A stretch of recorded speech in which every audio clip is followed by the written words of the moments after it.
Retro now. Hey, this is Catherine Tabor, Senator Padme Amidala from Star Wars The Clone Wars, and you're listening to Jay and Dennis on Podcast Stardust. Stay on the light side.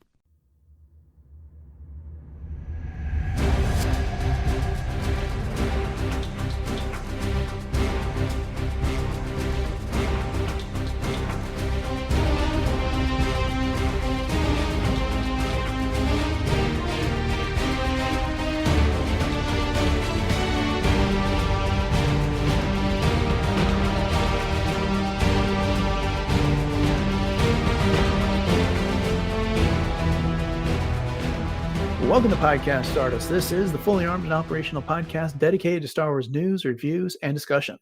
I'm Dennis Keithley. And I'm Jay Krebs. And we have our lightsabers, and we're starting this week with another discussion of the Clone Wars. But before we get into that, Jay, I want to remind everybody where they can find us on our social media contacts. Patience, Dennis, patience. We are on Facebook and Instagram at Podcast Stardust. All right, the Just is line, the sizzle is boosted to maximum output. We've identified the scoundrels, the shield is down, we're now broadcasting to the galaxy. This will be our discussion of the Clone Wars from Season 2, Episode 11, which is called Lightsaber Lost. Jay, you want to go ahead and give us a summary of this episode before we get into the details? Absolutely. When Ahsoka's lightsaber is pickpocketed on the streets of Coruscant, she finds an unlikely ally in her quest to get it back in the form of Elder Jedi Master Tera Sinube. Despite his frail appearance, Master Sinube helps Ahsoka find the culprit, only to discover he had sold the lightsaber to a wanted assassin. From there, Ahsoka and Sinube discovered that the assassin had perished at the hands of two women who flee through the streets and skyways of Coruscant. After a vigorous pursuit, Ahsoka and Sinube corner the women and retrieve Ahsoka's lightsaber. Yeah. So another classic episode of the Clone Wars. What did you think about this one overall? Well, of course, it doesn't have, quite the depth or impact as some of the other episodes, especially some of the ones that we've been reviewing here lately has. But always love an Ahsoka-centric Clone Wars episode. And this one obviously is a little bit more about Ahsoka's lessons that need to be learned more so than anything else. And so it's a good episode for her to learn that patience and also to see some of the other kinds of character flaws, I guess you could say, that maybe Ahsoka needs to work through on her own, and how her unlikely ally is featured in this episode. I really liked Master Sinube as well. So overall, not one of my favorite episodes, but it was a good one to relive and revisit. What about you? Yeah, it's a perfectly good episode. Not one of my favorites either. Dave Filoni called it one of his favorites. And in the featurette that accompanied this one online, he talked about how this was pitched by George Lucas, which I think it's funny. George Lucas pitched it just instead of telling them to do it. But at any rate, the idea is that, you use a lightsaber and you're responsible for everything that happens with it afterwards. So it's also kind of a legacy episode in a way. We know from the Phantom Menace deleted scenes that Obi-Wan lost his lightsaber briefly, got wet, and then didn't function. And then he gets a brief lecture from Qui-Gon about, this weapon is your life. And then in Attack of the Clones, they did include a similar scene where after Anakin lost his lightsaber, Obi-Wan retrieved it, gave it back to him, and then gave Anakin that same lecture. This weapon is your life. You can't lose it. And then the same thing happens here. And at the end of the episode, Ahsoka is telling the younglings that, this weapon's your life and it is your responsibility. And so I kind of like it from that regard, that there's this lineage of Jedi and they pass this lesson down from master apprentice over and over again. And so that's pretty cool. Some neat things that happened here. I actually enjoyed researching this episode a little bit to find out that the story is really kind of fleshed out more after it came out, but we'll get into that as we get through our discussion here. You alluded to it. One of the things that this episode highlights is some of Ahsoka's character flaws. So why don't you expand on that just a little bit? Well, Ahsoka's always going through an emotional journey, and she's a very young Padawan, and especially in these first couple of seasons of the Clone Wars, And she's learning how to take accountability for herself. She's learning how to adapt to different situations. She's learning responsibility. And, she did a good job at the beginning, I think, owning up to losing her lightsaber to Master Sinube and also to Jocasta Nu, but she doesn't tell Anakin, of course, and I do Mhm. think it's funny that, you mentioned that Ahsoka said, "This weapon is my life. I was told not to lose it," but of course, Anakin has lost his how many times? So that plays on what you were saying with the handing down of that legacy, but, she was really kind of brutal in a lot of ways when especially when she was interrogating some of the thugs, if you will, of Coruscant, Mhm. in that district that she went down to try to get her lightsaber back. And I think part of that was out of desperation. She wanted Oh, yes. wanted so badly to get it back, but she did a good job of adapting. She started the episode really relying on her physical skills and the intimidation that I'm sure she learned from no stranger. But, by the end, she's learning that patience, she's applying deductive reasoning. And, she even at one point connects with a young informant and shows concern for bystanders, kind of thing. So she's kind of all over the place, but it was a good character building, I think, for her episode. But what do you think? Yeah, she's definitely in the position where she knows the lessons. She knows what she's supposed to do, but living up to that can be a challenge. And we see that with teenagers all the time. And one of the things here that struck me is she had her Luke meets Yoda moment when she first meets Tera Sinube, because she goes to Jocasta Nu to do some research to try and figure out who in the underworld might have actually taken this lightsaber, where they might be, and Jocasta Nu doesn't get anywhere. And so they go to see Tera Sinube, and he's asleep at his console. And like anyone who's a man and middle aged or older, he gives off the excuse, I was just resting my eyes. I've never done that myself. I have no idea what that's like. But at any rate, he wakes up and she immediately discounts him because he was sleeping and he just kind of seems to be bumbling through doing some research until he lands on this image of these Petrolians, which is what Banamu was, the guy that stole her lightsaber. And he's just a little fish looking guy. And, Tera Sinube gives some dad puns, would you say this is fishy? That type Yes, of a that was thing. so good. You're right. And, but then even after he narrows it down, because he is an expert in the underworld there on Coruscant, she's like, no, I got it from here. And and he insists on going with her. And time and again, he proves how capable he is. But just like the way Luke kind of wrote off Yoda in Mhm. the first meeting in The Empire Strikes Back, she judged him by his appearance, by his size, by his frailty, by his age on that. And, so yeah, when you talk about how she's got some lessons to learn, that was a big one in this episode. That's a great comparison, and I had not thought about that comparison to, Luke and Yoda until just now. So, hats off. That was a good one. Of course. Thank you. And then, as you alluded to, when it comes to the interrogation of Banamu, she raises a fist to him. And Mhm. Tera Sinube has to kind of call her off there. This is not the first time this has happened in this series. It's like not the second time either. What do you think about all that? Yeah, it's again, it's part of that desperation and that frustration that she's feeling because she knows she's got so many different types of expectations on her and she doesn't want to disappoint.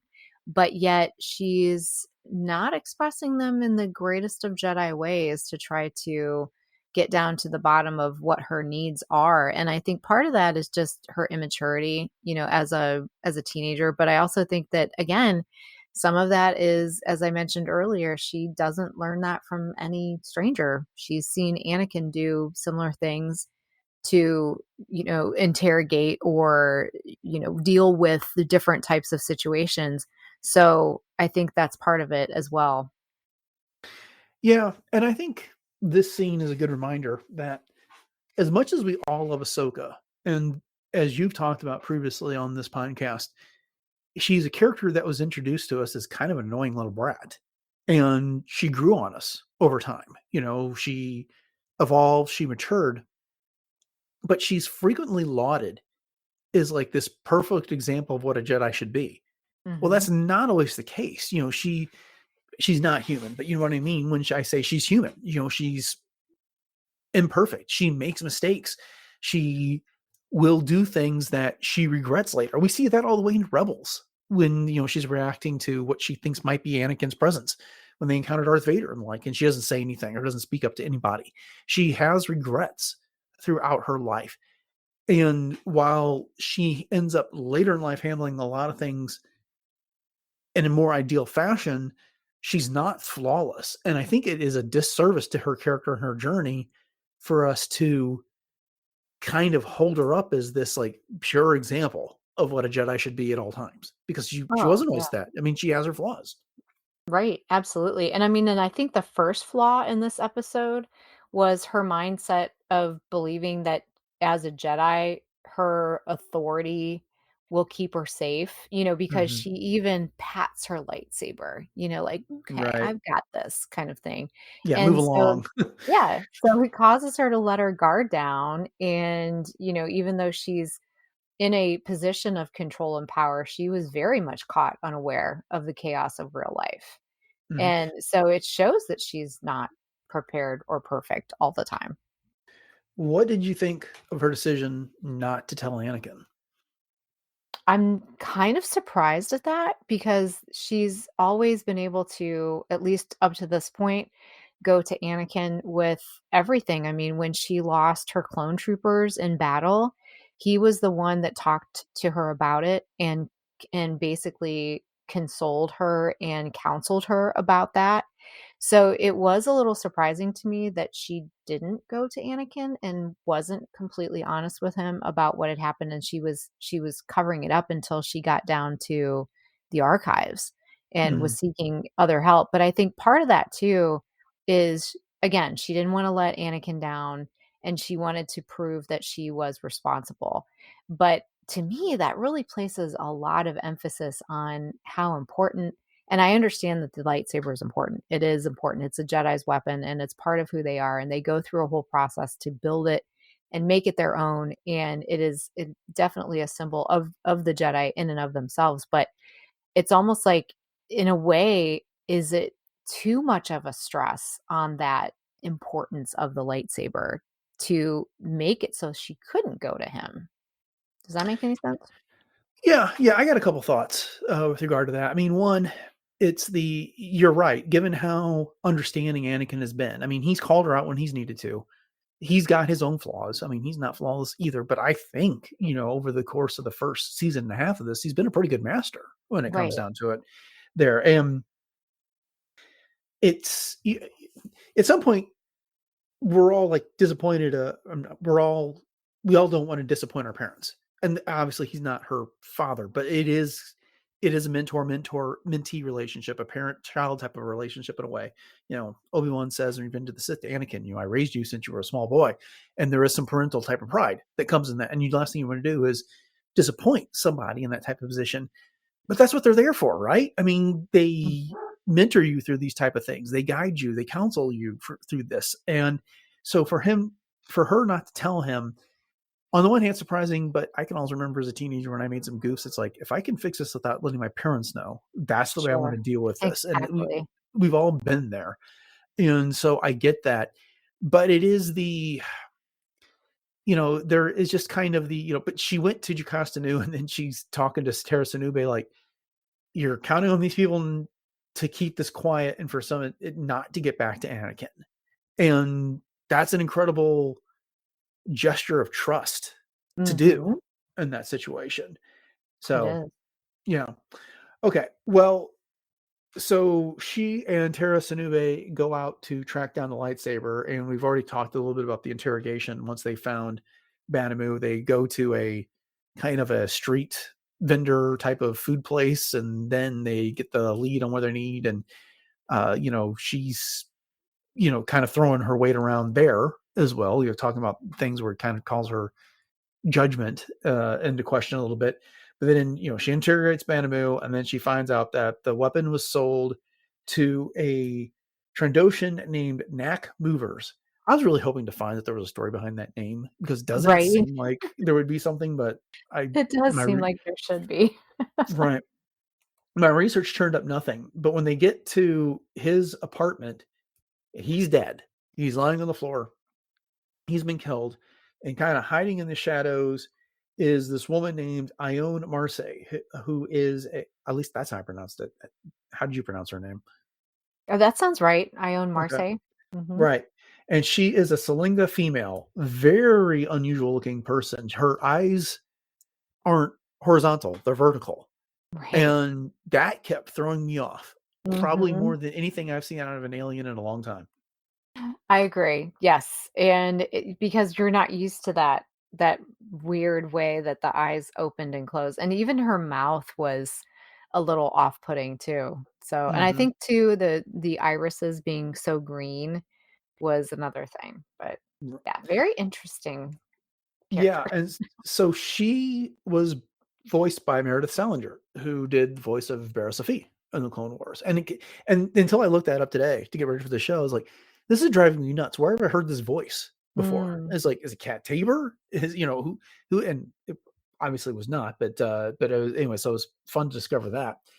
But uh, Ione Marcy tells Ahsoka that she it's like these men came in and they killed him, and as the episode carries on, Tera Sinube kind of points out it's like not much of evidence of a struggle in here for a bunch of men that came in, and of course what we come to find out is that Ione Marcy and then Cassie Cryar, who is a Terrelian Jango jumper, conspired to kill neck movers, and they took the lightsaber for themselves. So, what'd you make of these two, Ione and Cassie? Well, again, like you just said, Ione is very, very unsettling, but I always did like the idea of Cassie Cryer. She was so lithe and so feline in nature, and the way that she was able to out jump and with the physicality that she had in the chase that Ahsoka gave, after her. Mhm. I always thought that was super cool, but I always wondered what end did she want the lightsaber? Just to be able to sell it again? Because she seemed really intent on feeling like it almost seemed like there was a more intense purpose for her to want that lightsaber.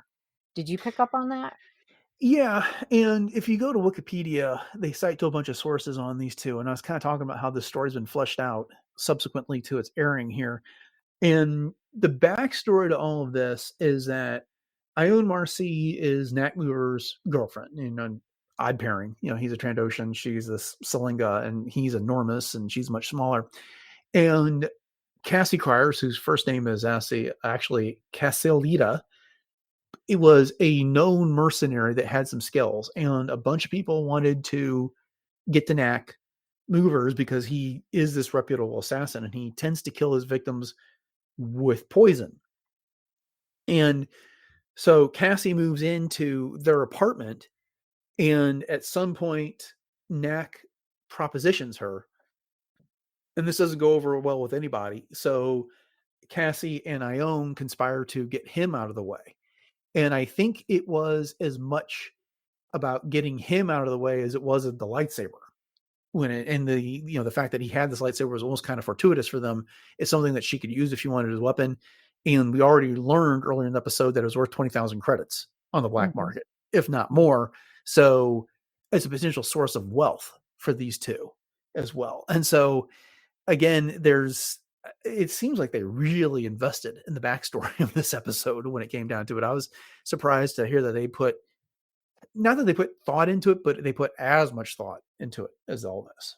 Yeah, because we don't really see that much backstory put into a lot of these different types of characters, but that's super cool. And I could see that Mhm. she wanted it, especially in the underworld. It's not only worth something, but it's also a symbol of power, and prestige.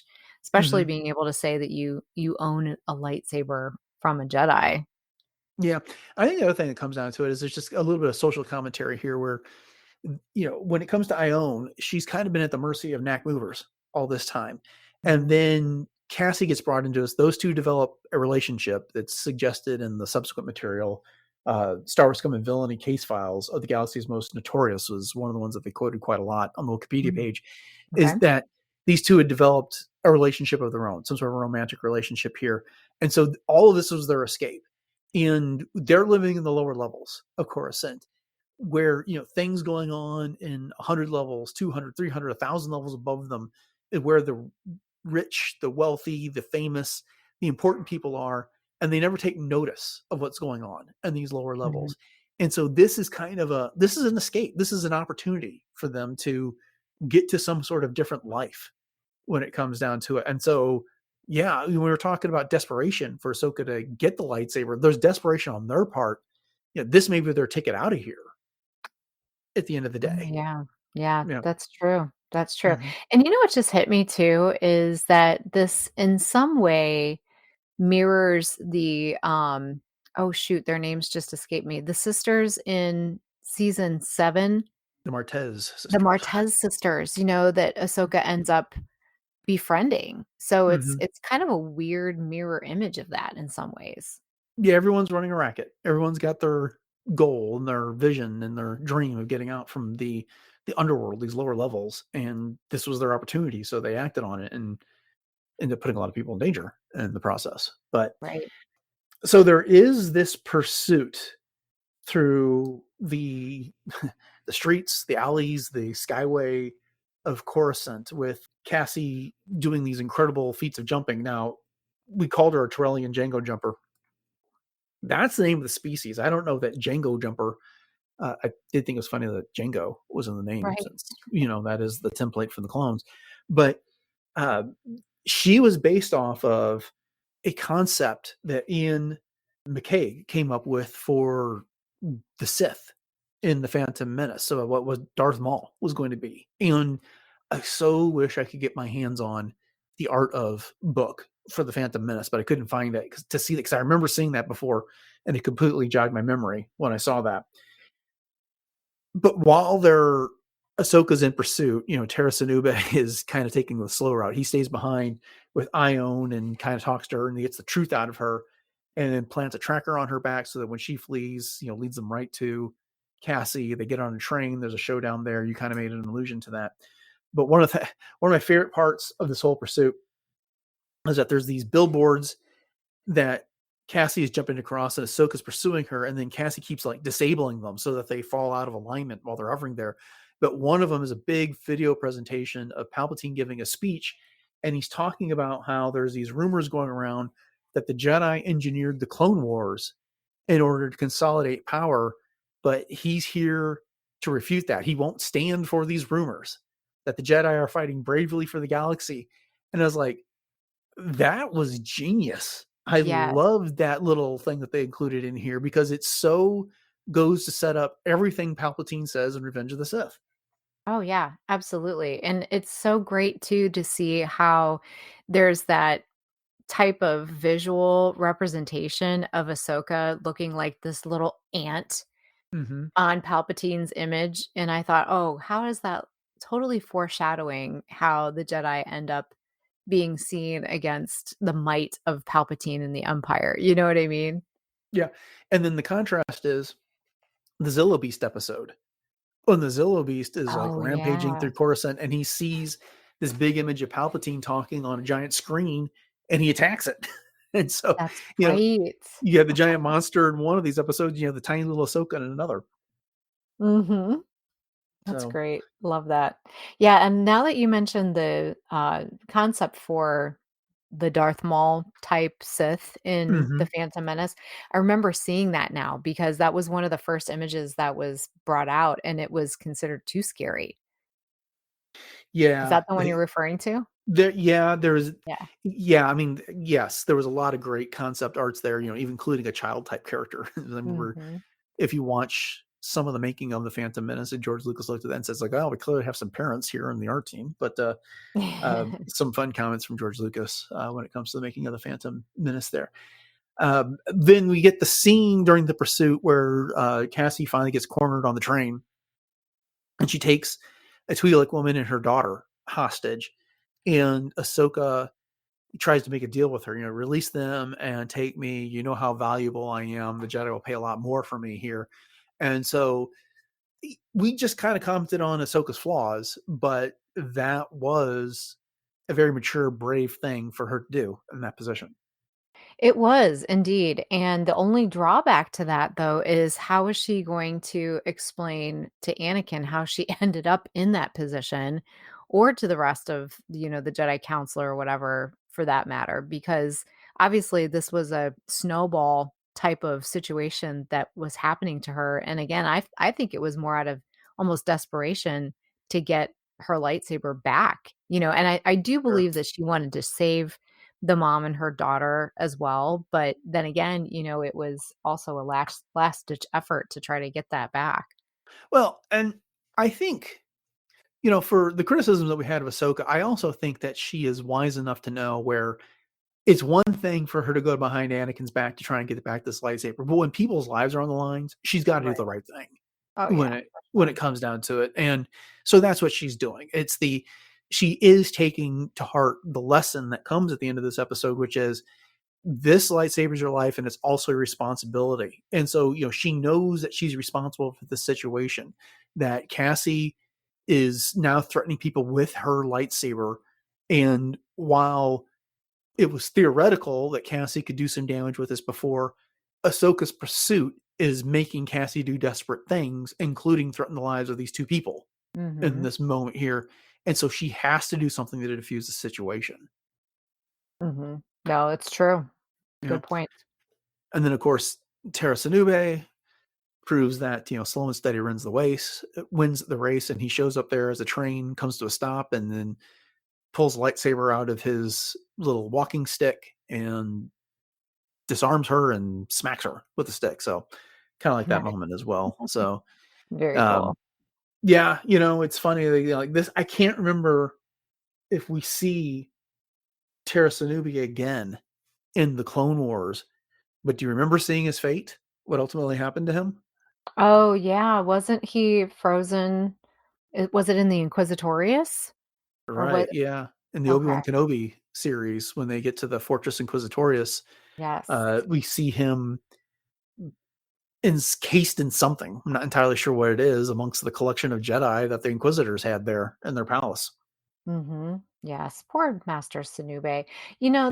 The more we talk about him, the more I really like him, and I'd forgotten about him in a lot of ways, other than again seeing him here and there in the Clone Wars and then later on. But he really does represent deeper Jedi ideals if you think about it. Right. Because he's done things like, he tells Ahsoka, I find that often the more patient approach will lead you to the answer. So he's about patience. He watches, he listens, his calmness is in discipline. He's not passive, but he has discipline. And they've often said that, the Jedi are meant to be guardians of the peace, not warriors. And Sunube actually embodies that, quite well. Yeah, he showed up in the, previous episode to this, in that cameo or a Mhm. previous episode in here when the, 2 episodes ago when the Jedi Council was looking at that hollow of Grievous basically threatening Master Koth. Mhm. And so he Right. was there, he was in the background. This episode was actually produced first, but that's where the Oh, model, interesting. yeah, according to the trivia guide on the episode guide for this on StarWars.com, it's one of the things they noted here. No, I liked him quite a bit. It's one of those characters where I almost kind of slipped into some of the same prejudice Ahsoka had, which is like, here's this dawdling old Jedi, and then he narrows it down. It's like, any of these look familiar, and then he finds the guy that stole the lightsaber, and then his gentle wisdom and his patience, because they're on that bark speeder. And Ahsoka is like riding on the back. It's like, can you speed it up a bit, Gramps? She Right. actually calls him Gramps Ramps, in this yes. episode. And Oh it's my kind of god. like that's A a little disrespectful. well, especially for Ahsoka, because I don't remember her really being that. Well, now that I say that, I mean, she did tell Admiral Yularen, cool your jets. And so she is Yeah. prone to do that. But that's almost a derogatory term, is Mhm. opposed to just kind of a retort, if you know what I mean. Yeah. Well, it's not really out of character though, because Mhm. from the get-go, she called Anakin Sky Guy. So, she's always and that's why she's called Snips. She's always had these Yeah, but little Sky cheeky, Guy is kind of an comments. affectionate nickname compared to Mhm. Gramps was kind of like she's saying when you hear that word being used these days, it's someone younger typically someone younger putting down an older person because they're slow, get out of the way, I don't need your help. That Good type point. of a thing. Mm, And that's the way she said it in this episode. that's true. That's true. Yeah. Yep. Good point. Good point. What I do like about Master Sinube, though, and I wish that we would see more of the lightsaber and the cane thing. That was so cool. But he not only helped her find her lightsaber, he helped her find her center. You know what I mean? Right. And he really taught her to slow down, which I thought was great. Didn't Maul do that in Rebels? Didn't he have his lightsaber hidden in the staff? Oh, I think you're right. Yeah. Yeah, that's not the last time we'll see this Yeah. type of a thing. Um, but From a then Jedi. right, right. Yeah, but then the final scene we get here is that they return to the Jedi Temple and uh Sinube and Ahsoka are walking down the hall. She's thanking him for his help. And then he says that he's got he's got a favor to ask of her. And they end up in a training room where Yoda is giving some instruction to some younglings. And it's almost like Sinube set this up in advance because as soon as they wander in, the kids all take off their helmets and Yoda says to Ahsoka, like, Padawan, Tano, do you have something to say? And then she offers that lesson about, Yes. this lightsaber is your life and it's also your responsibility there. So, yeah, I mean, again, I'm with you, Jay. As you said at the top of the episode, this isn't necessarily one of my favorites, but it is a neat, tidy little standalone episode. It's fun. It's a Mhm. good little episode, and it's got a neat little message there or a couple of neat messages there about not taking for granted your elderly there. And, two, if you're going to use something as powerful as a lightsaber, you have to take that responsibility seriously Right. when it comes down to it. And so, yeah, it's fun. I enjoyed this one. Yeah, same. And it goes back to that fortune cookie. Easy isn't always simple. Exactly. All right. Well, then, with that, we'll go ahead and wrap this episode up. Thank you for joining us for the episode of Podcast Stardust and our discussion of the Lightsaber Lost episode of our Clone Wars rewatch. We hope you've enjoyed it. And if you did and you haven't done so already, and why wouldn't you have? Go ahead and subscribe to the podcast. Help us out. You'll get all these future discussions of the Clone Wars downloaded for you automatically every Monday. That's when we've been putting them out. And then if you want to catch some more of our back episodes beyond the ones that might be on your podcatcher, head over to retrozapp.com where our entire catalog of shows can be found. And then if you want to talk to us, reach out on social media. Jay, you want to go ahead and remind everybody what our social media contacts are? Absolutely. So we are very easily found on Facebook and Instagram at Podcast Stardust, and you don't even have to look at a billboard on Coruscant to find that. We also have all of our Pinterest boards as well as our two YouTube outlets, so you can hit up all of our episodes on both the traditional YouTube as well as YouTube Music. So please head over to both, like, subscribe, share those out, and share those with your friends, please. And we also have our T Public store, which has 7 different show logo designs available on all kinds of things from home goods to apparel and everything in between. No lightsabers, though, so you won't find one there. And we also have a link in our show notes where you can make sure to click on or copy and paste into your browser and you can shop to your heart's content.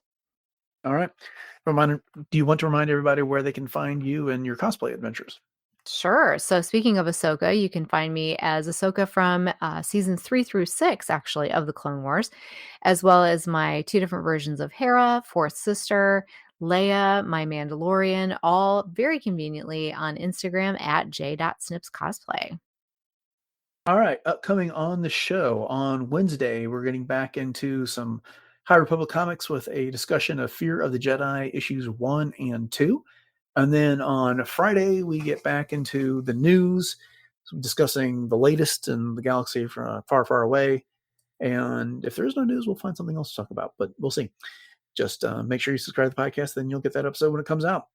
With all that said, thanks for listening to episode 909 of Podcast Stardust, everyone. Have a great week, and until next time, may the Force be with you.